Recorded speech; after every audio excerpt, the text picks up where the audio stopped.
आज का प्रातः क्लास है 11 जून 1967। रिकॉर्ड चला है, आखिर वो दिन आया आज। बच्चों ने गीत सुना, आखिर विश्व पर शांति का समय आ गया। सब कहते हैं कि विश्व पर शांति कैसे हो।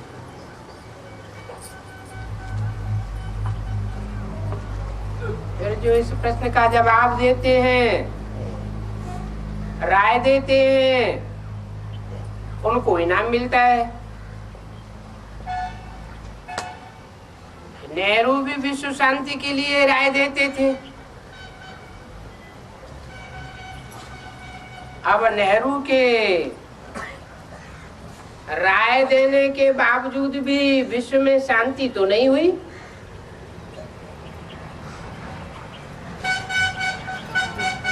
वो सिर्फ राय दे करके चले गए।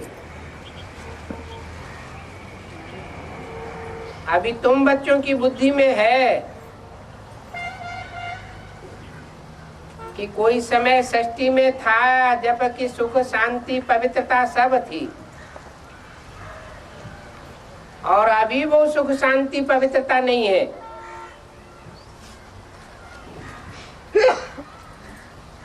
और अभी वो होने वाली है।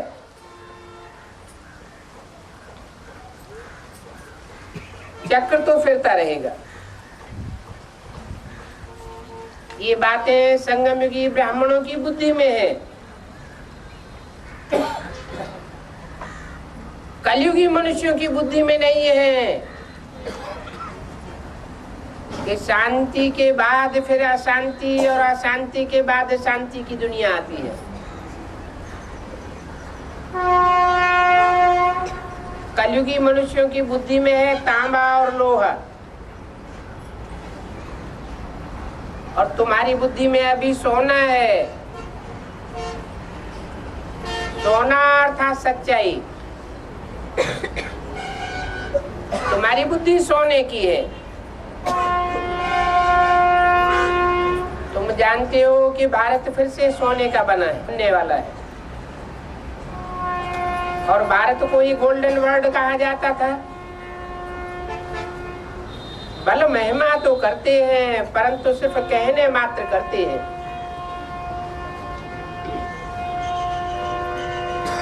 तुम तो अभी प्रैक्टिकल पुरुषार्थ कर रहे हो गोल्डन दुनिया में जाने के लिए। तुम जानते हो कि बाकी थोड़े रोज हैं, सारी नरक की बात भूल जाएगी। बुद्धि से भी नरक की दुनिया भूल जाएगी, और प्रैक्टिकल में भी ये दुनिया खलास हो जाएगी। दुख की बातें ही भूल जाएगी। तुम्हारी बुद्धि में अभी सुख के दिन सामने खड़े हैं।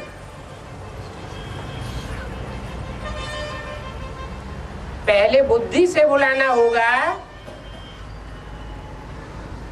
या पहले दुख की दुनिया प्रैक्टिकल में भूलेगी। क्या होगा?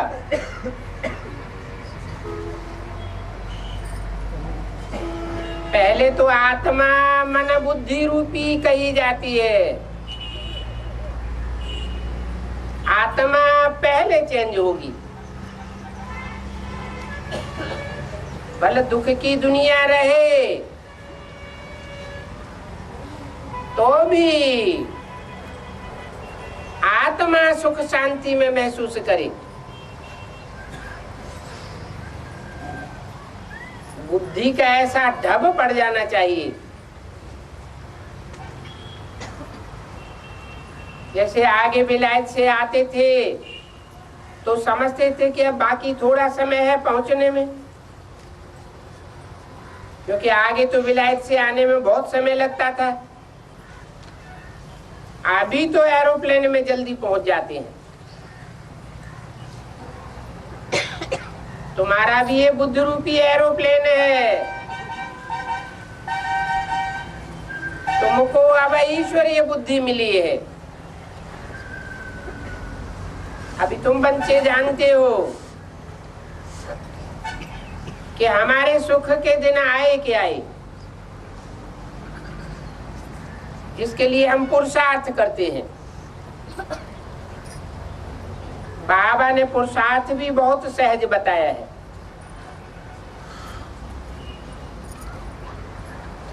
नाम ही है सहज राजयोग। ड्रामा अनुसार कल पहले मुआफिक सहज है। ये बात तो सर्टेन है कि तुम देवी देवता थे। देवताओं के कितने ढेर के ढेर मंदिर बने हुए हैं, वो यादगार है। बच्चे जानते हैं कि मंदिर आदि फिर टूट जाते हैं, बनाते ही जावेंगे जब तक कि ये पता पड़े कि ये महाभारी महाभारत लड़ाई सामने खड़ी है। तुमको तो पता पड़ गया है, तो तुमने मंदिर आदि बनाने में इंटरेस्ट छोड़ दिया है। अब तुम तो अपने घर बार को ही लक्ष्मी नारायण का मंदिर बनाने में लगे हुए हो।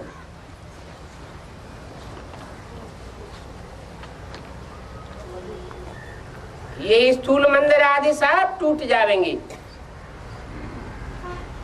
मंदिर, मस्जिद, गिरजाघर, गुरुद्वारे सब चलने लग पड़ेंगे।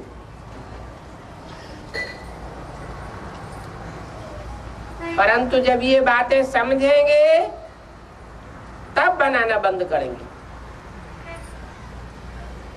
अभी तो तुम्हारे सिवाय कोई को पता ही नहीं है। तुम तो जानते हो कि ये मंदिर आदि बना करके क्या करेंगे। तुम बच्चे अभी ईश्वरीय नॉलेज ले रहे हो, तो ईश्वरीय नॉलेज की तुम अथॉरिटी हो। कहा भी जाता है परम पिता परमात्मा सर्वशक्तिवान ऑलमाइटी अथॉरिटी,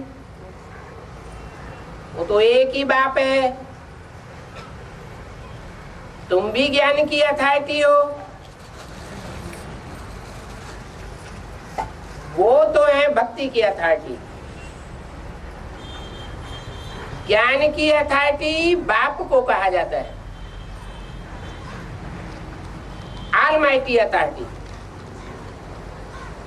तुम बच्चे नंबरवार पुरुषार्थ अनुसार ऑलमाइटी अथॉरिटी के बच्चे बने हो। तुमको सृष्टि के आदि मध्य अंत का ज्ञान है, जानते हो कि अभी हम पुरुषार्थ करते हैं बाप से वर्षा पाने का। वो गुरु लोग भक्ति की अथॉरिटी है, तो सबको भक्ति की बातें सुनाते रहते हैं। और तुम ज्ञान की अथॉरिटी हो तो ज्ञान ही सुनाते हो। अभी भक्ति मुर्दाबाद और ज्ञान जिंदाबाद हो रहा है। ये अक्षर भी तुम निश्चय से कहते हो। जो निश्चय से कहते हैं, फलक से कहते हैं कि ज्ञान जिंदाबाद होना है, भक्ति मुर्दाबाद होती है, उनको कहेंगे निश्चय बुद्धि। सत्य में भक्ति होती नहीं है, वहां तो पुजारी एक भी नहीं होते। जो भी है सब पूज्य ही पूज्य। आधा कल्प होते हैं पूज्य और आधा कल्प होते हैं पुजारी। भारतवासियों के लिए ये पूज्य और पुजारी की बात है।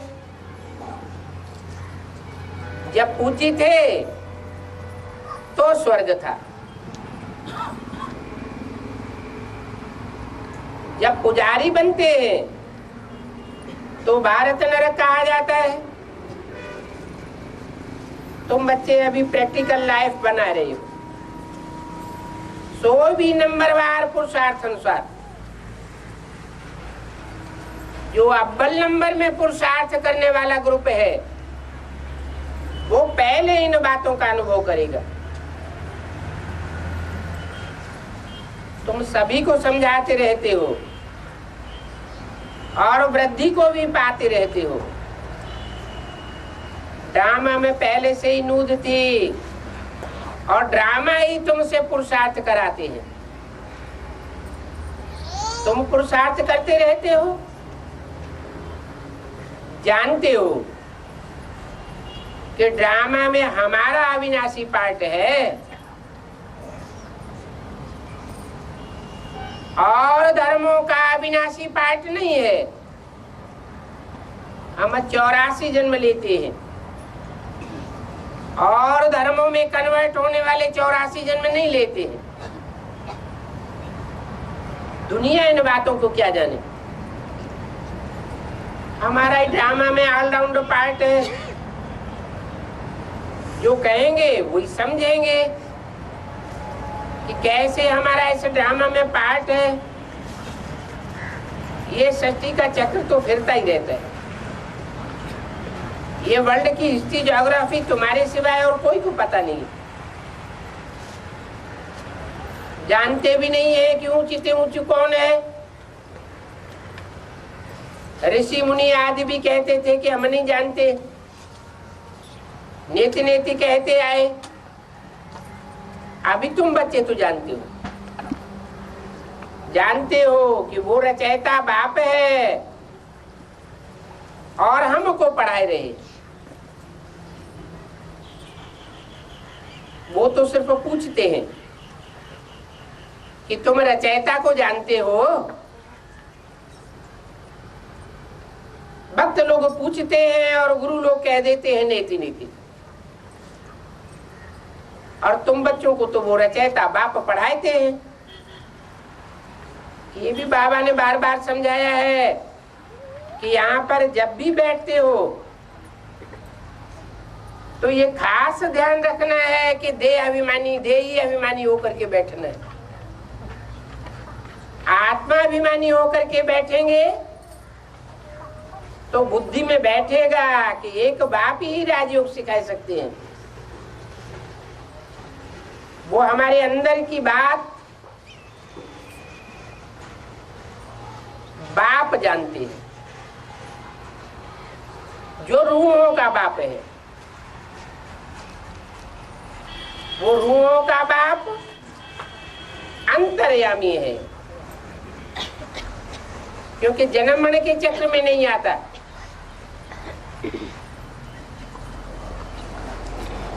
बाप कहते हैं, जब कहते हैं तो साबित होता है कि साकार के रूप में कहते हैं। कहते हैं कि मैं थॉट रीडर नहीं हूं।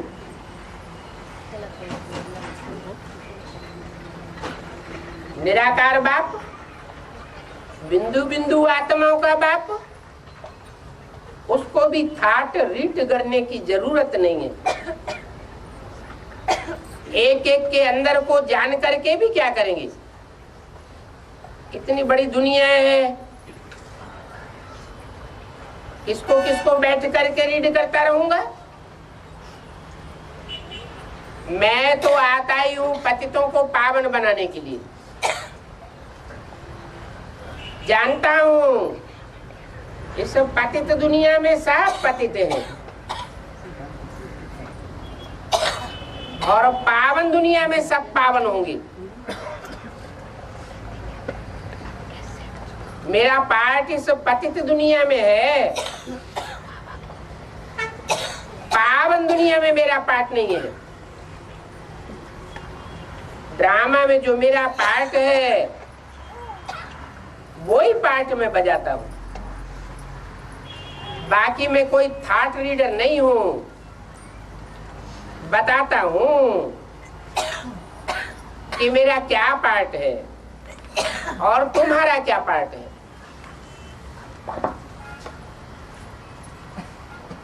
11 से 67 वाणी का दूसरा पेज। तुम्हारा जो पार्ट है वो तुम बजाए रहे हो तुम ये नॉलेज सीख करके औरों को सिखाते हो। मेरा तो पार्टी है पतितों को पावन बनाना, और ये पतित पावन की बात भी तुम जानते हो, दुनिया नहीं जानती। तुम पतित से पावन बनते हो तो तुम जानते हो। तुम ऑलराउंड पार्टधारी हो ना, तो तुम्हारी बुद्धि में बैठता है। जो ऑलराउंड पार्टधारी नहीं है वो पूरे पतित नहीं बनते और पतित से पूरे पावन भी नहीं बनते। वो पतित पावन बाप को बुलाते भी नहीं है, जो पतित से पावन बनते हैं वही बुलाते हैं।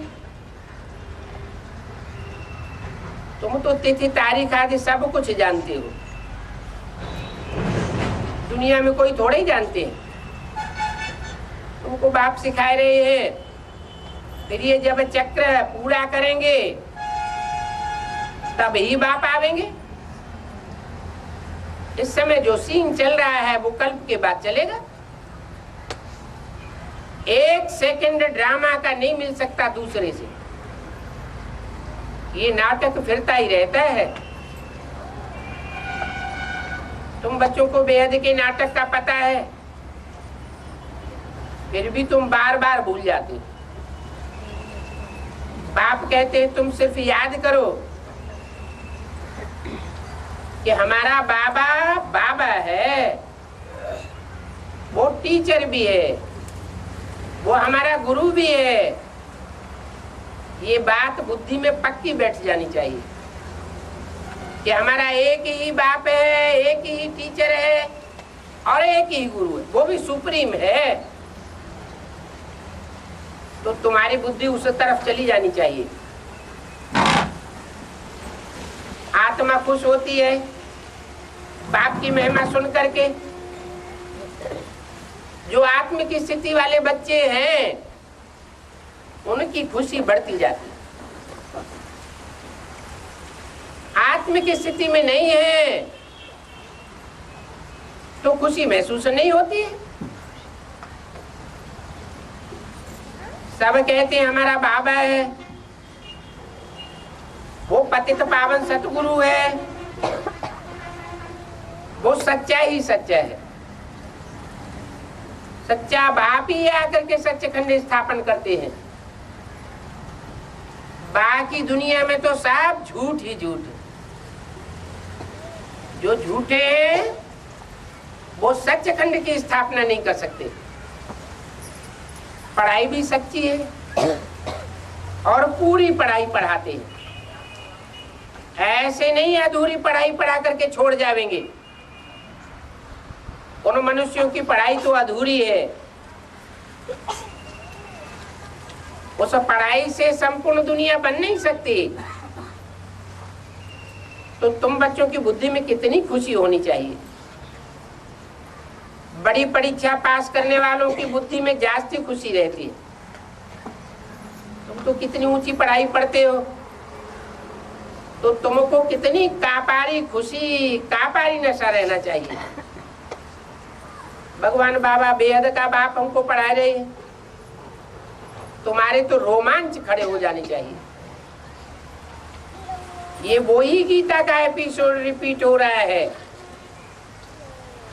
जिस गीता को हम 63 जन्म पढ़ते आए और तुम्हारे सिवाय किसी को पता भी नहीं है कि शास्त्रों में कल्प की आयु बढ़ाई दी है। तुम्हारी बुद्धि में अभी सारी 5000 वर्ष की स्टोरी चक्कर खाती है। इसको सुदर्शन चक्रधारी कहा जाता है। हाँ, ये बात जरूर है कि बच्चे कहते हैं बाबा हमको तूफान बहुत आते हैं। उन तूफानों की चक्करी में हम भूल जाते हैं बाबा बंदर खाते हैं। अरे तुम किसको भूल जाते हो? बाप जो तुमको सारे कल्प में एक ही बार मिलता है और आकर के तुमको डबल सिर ताजधारी बनाता है, विश्व का मालिक बनाता है, उनके लिए तुम कहते हो कि हम भूल जाते हैं। दूसरे किसी को तो नहीं भूलते हो। स्त्री, बाल, बच्चे, काका, चाचा सब याद आते रहते हैं। बाकी इसी बाप को भूल जाते हो। भूल जाते हो तो फारकती दे देते हो, अनिश्चय बुद्धि बन जाती। तुम्हारी युद्ध इस बाप की याद में ही है। जितना भी हो सके अंत समय आने से पहले पहले बाप को याद करते रहना। यहाँ पर आकर के बैठने की भी आदत नहीं डालनी। आज सुना कि बच्चे सवेरे सवेरे उठकर यहाँ हाल में आकर के बैठे थे। बाबा अगर होते तो ऊपर छत पर बाहर की ठंडी हवा में ले जाते। यहाँ आकर के बैठने की तो कोई जरूरत नहीं। बाहर भी घूमने फिरने जा सकते हो, घूमते फिरते बाप को याद कर सकते हो। सवेरे के समय कोई डर आदि की बात नहीं होती है। चोर डकैत भी सवेरे सवेरे भाग जाते हैं। भूत प्रेत भी अमृत बेले नहीं काम करते। तो बाहर में जाकर के पैदल करो, आपस में यही बातें करते रहो कि बाबा को ज्यादा से जास्ती कौन याद करता है। फिर बताना चाहिए कितना समय हमने याद किया और बाकी समय हमारी बुद्धि कहाँ गई। इसको कहते हैं एक दो को ऊंच उठाना। नोट करो कि कितना समय बाप को याद किया। बाबा की जो प्रैक्टिस है वो बच्चों को बताते हैं। कौन से बाबा की है? ब्रह्मा बाबा की जो प्रैक्टिस है याद करने की, वो बच्चों को बताते हैं। याद में तुम 1 घंटा पैदल करो तो तुम बिल्कुल नहीं थकेंगे। याद से तुम्हारे कितने पाप कट जाएंगे। चक्र को तो तुम जानते हो। रात दिन तुम्हारी बुद्धि में है कि अभी हम घर जाएंगे, उसके लिए हम पुरुषार्थ करते रहते हैं। कलयुगी मनुष्यों को तो जरा भी पता नहीं है। मुक्ति होने के लिए जन्म जन्मांतर भक्ति करते रहते हैं। कोई किसको जपेंगे, कोई किसको जपेंगे, अनेकों प्रकार की मतें हैं। और तुम ब्राह्मणों की तो एक ही मत है। जो ब्राह्मण बनते हैं उन सब के लिए है श्रीमत। तुम बाप की श्रीमत से देवता बनते हो। श्रीमत सिर्फ बाप की गाई जाती है। एक बाप ही श्री श्री श्री 108 है, क्योंकि 108 श्रेष्ठ बच्चों की माला बनाने वाला है।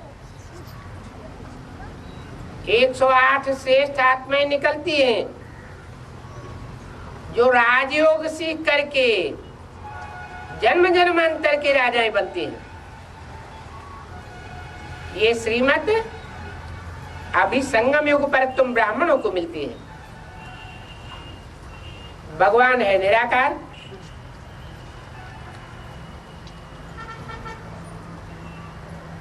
कृष्ण को निराकार नहीं कहेंगे, कृष्ण तो साकार है। कृष्ण का नाम डालने से इस बड़ी भूल से कितनी खराब अवस्था हो गई। वो कृष्ण की गीता पढ़ते पढ़ते नीचे उतरते चले जाते हैं। अभी वो ही गीता बाप करेक्ट करके सन्मुख सुनाते हैं। बाप गीता सुना करके राजयोग सिखाते हैं, जिससे तुम अपना राजभाग लेकर के कितने ऊंचे बनते हो, विश्व के मालिक ही बन जाते हो। भक्ति मार्ग के शास्त्र कितने ढेर के ढेर हैं, परंतु काम का शास्त्र तो एक गीता है। वो शास्त्र अनेक मनुष्यों के द्वारा गाए हुए हैं, बनाए हुए हैं, और भगवान तो एक ही शास्त्र है, श्रीमद् भगवत गीता, जिससे भगवान आकर के राजयोग सिखाते हैं, उसको गीता कहा जाता है। ज्ञान का गीत है। अभी तुम वो गीत बाप से सुनते हो, जिस बाप से तुम स्वर्ग का राज्य पाते हो। फिर जिसने जिसने वो ज्ञान पढ़ा उसने लिया। ड्रामा में उनका पार्ट है लेने का। जो जो यहाँ आते जाएंगे उनका मनुष्यों की लिखी हुई गीता रामायण आदि पढ़ना सब बंद हो जाएगा। तुम समझते हो कि वो सब भक्ति मार्ग है।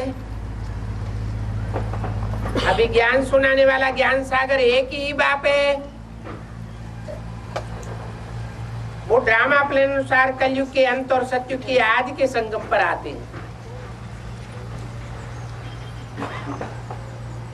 कोई भी बात में मुझो नहीं।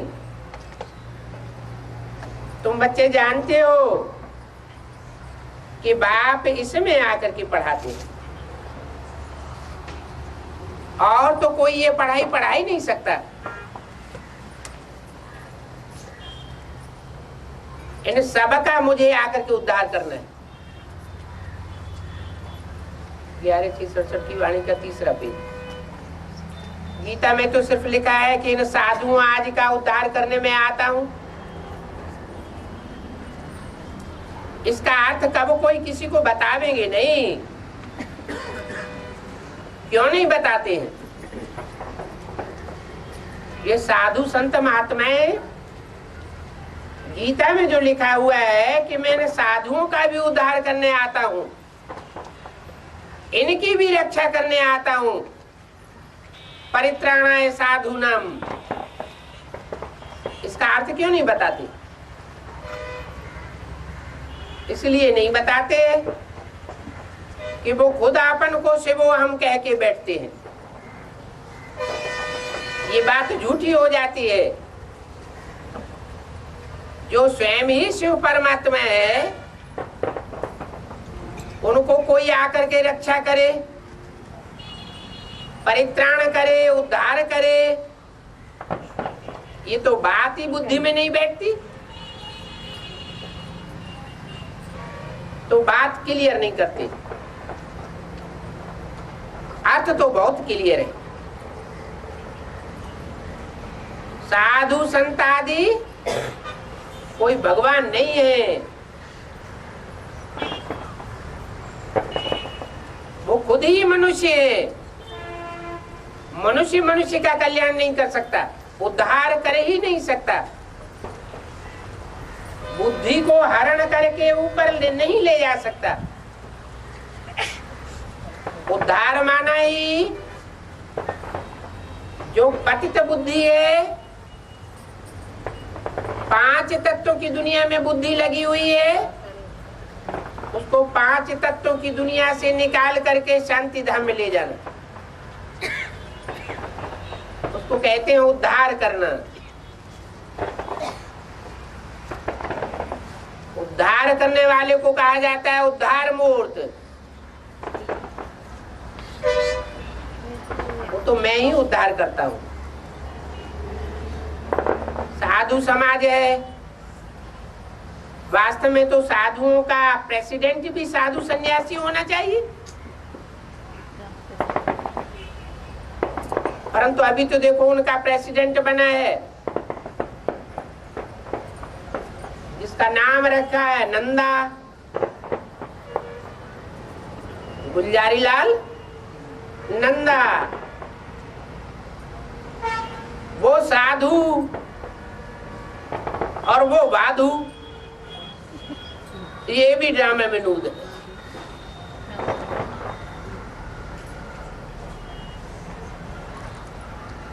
हम कोई से नफरत नहीं करते हैं, सच्ची बात बताते हैं। ये तो समझा जाता है कि भगवान वाच है, ये आसुरी संप्रदाय है। तुमको भी कहते हैं कि तुम बड़े बड़े बंदर थे।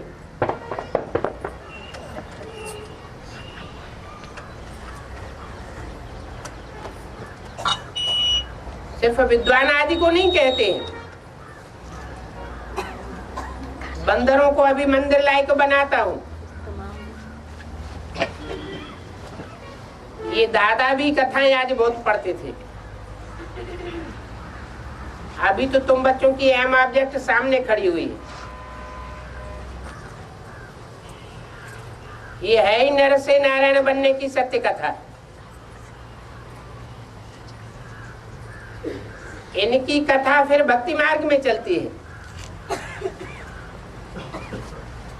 भक्ति मार्ग की रस्म चलती चली आती है। अभी तो ये सब रस्म रिवाज पूरी होने वाली है। रावण राज्य ही पूरा हो जाएगा।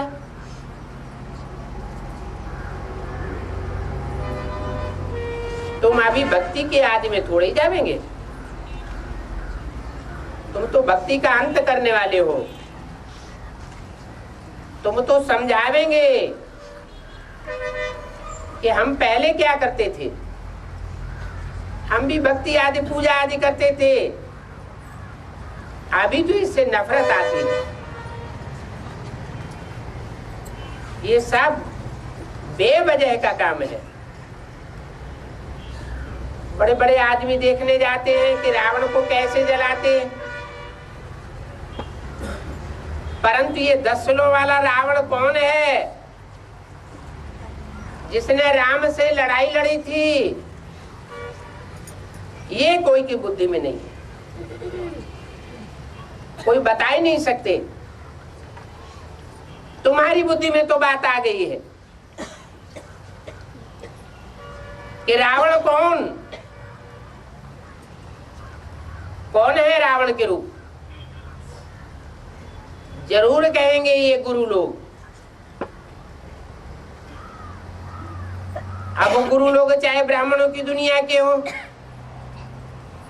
चाहे बाहर की दुनिया के हो, बेसिक नॉलेज में हो या एडवांस नॉलेज में हो, है तो रावण राज्य ना।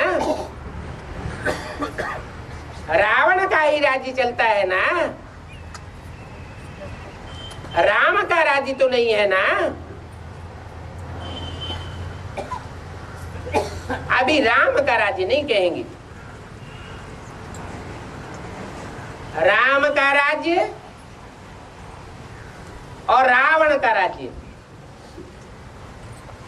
दोनों एक साथ एक समय नहीं हो सकते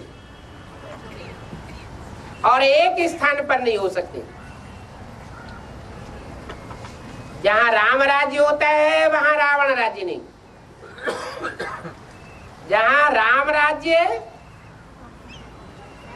वहां सब सुखी होते हैं, यथा राजा तथा प्रजा। रावण राज्य में एक सुखी होगा, 10 दुखी होंगे, तो कोई बता नहीं सकता कि ये रावण कौन है। राम राज्य भी यहाँ और रावण राज्य भी यहाँ ही इस सृष्टि पर होता है। मनुष्यों की बुद्धि सारी मारी हुई है। राजाओं के पास पैसे तो बहुत रहते हैं। दशहरा आदि में कितनी खुशी मनाते हैं।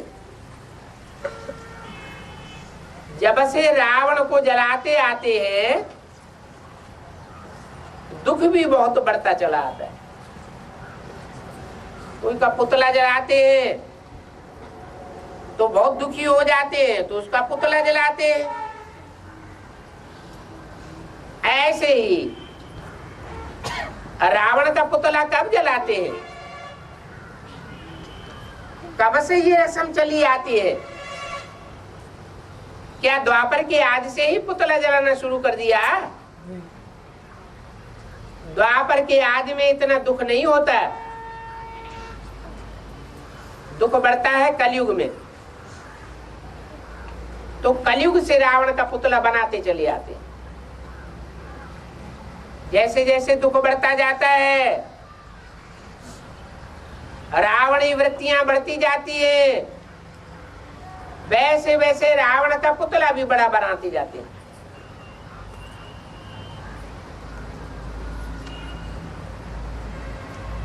कुछ भी समझते नहीं है।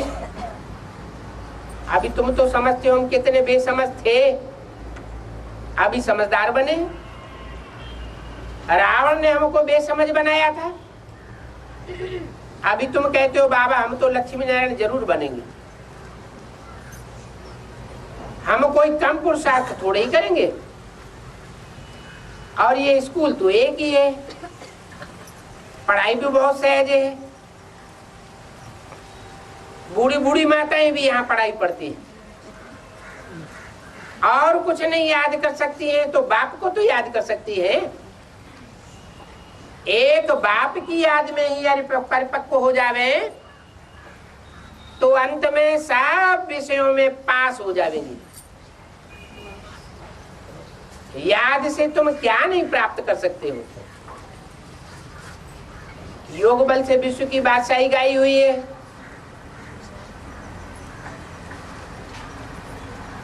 मुख से हाय राम तो कहती हो ना, बाबा भी बहुत सहज करके बताते हैं। तुम आत्मा हो, अपने परमात्मा बाप राम को याद करो,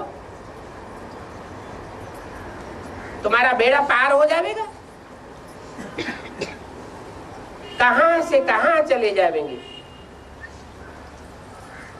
दुखधाम से शांति धाम सुख धाम जावेंगे और सब कुछ भूल जाओ। जो भी कुछ पढ़ा हुआ है वो सब भूल जाओ। बाप को याद करो तो बाप से जरूर वर्षा मिलेगा। बाप की याद से ही पाप कट जाते हैं। है कितना सहज। परंतु अब भी विचारी याद होनी चाहिए। टूटने वाली याद नहीं होनी चाहिए। बीच में दूसरे की याद इंटरफियर करती है, वो माया की प्रवेशता नहीं होनी चाहिए। माया बुद्धि में प्रवेश करती है और बाप की याद तुड़वाई देती है। नहीं तो कितना सहज है। कहते भी हैं कि सदैव समझो हम प्रकृति के बीच में सितारा है।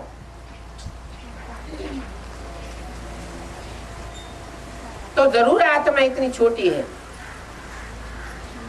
डॉक्टर्स लोग भी बहुत कोशिश करते हैं कि आत्मा को पकड़ के रखें, परंतु वो तो बहुत सूक्ष्म है।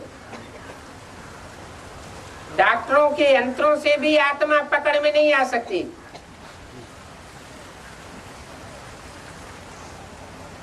बाप भी वैसे ही बिंदी है,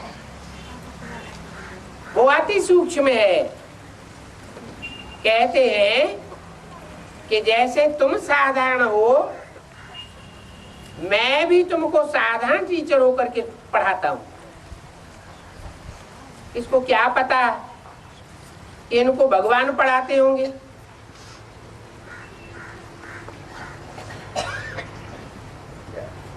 कृष्ण अगर पढ़ाते होते तो अमेरिका, जापान, सारी दुनिया की तरफ चारों ओर से इंडिया में आ जाते।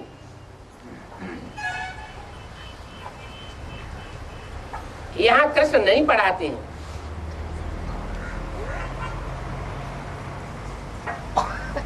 कृष्ण तो सृष्टि का पहला पत्ता है, वो मनुष्य सृष्टि का पहला पत्ता है, वो रचना है और रचयिता बाप नहीं है। तो बाप कहते हैं कि देखो कृष्ण के साथ तो सबका प्यार है। अभी तुम बच्चे जानते हो कि हम सो बन रहे हैं। कृष्ण तो प्रिंस है और प्रिंस तो पहले पहले तुम सबको बनना है। कृष्ण को अगर गोद में लेना चाहते हो तो फिर पुरुषार्थ भी करना पड़ेगा। ये कोई बड़ी बात नहीं है। स्वर्ग का प्रिंस है, तुम विश्व के मालिक बनते हो। अभी इसीलिए बाप पढ़ाते हैं। बाप कहते हैं दुनिया की अब सब बातें छोड़ दो। ऐसे कभी नहीं समझो कि हमारे पास तो लाख करोड़ अरब हैं, बल लाख है, करोड़ है, परंतु अंत में कुछ भी हाथ नहीं आवेगा। किसकी दबी रही धूल में किसकी राजा खाए, किसकी ले जाए चोटा किसकी आग जलाए।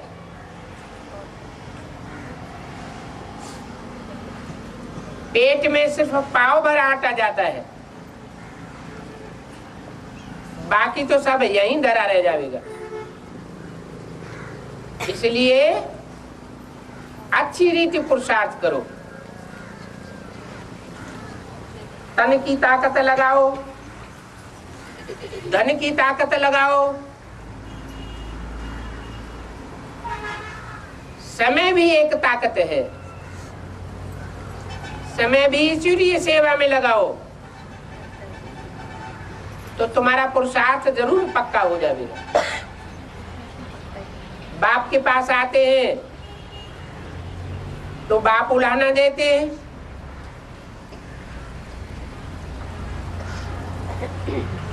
कि इतने मास से तुम आते हो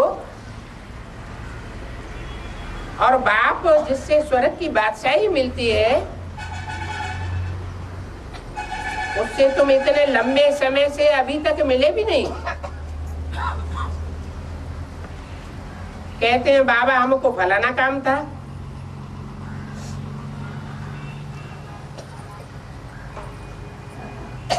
बाप कहते हैं अगर तुम मर जाते तो फिर यहाँ कैसे आते।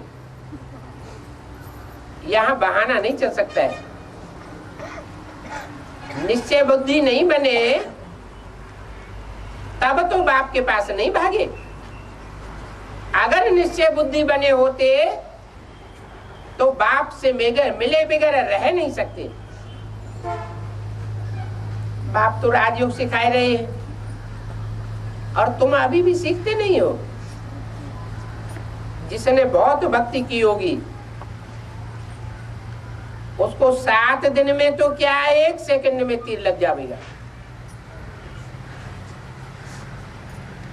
बहुत भक्ति करने वालों का कुल ही अलग है। उनकी क्या पहचान है। उनको 2 शब्द भी सुनावेंगे तो खींचे चले आवेंगे।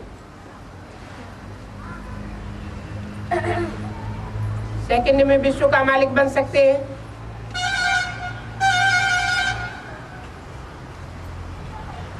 देखो ये खुद बैठे हैं ना, इनको विनाश का दिखाया, चतुर्भुज का रूप दिखाया, बस इनको समझ आ गई, ओहो हम विश्व के मालिक बनते हैं। फौरन थूक डाला उस धंधे आदि को। इन कौड़ियों के धंधे में क्या रखा है? ये कौड़ियों का धंधा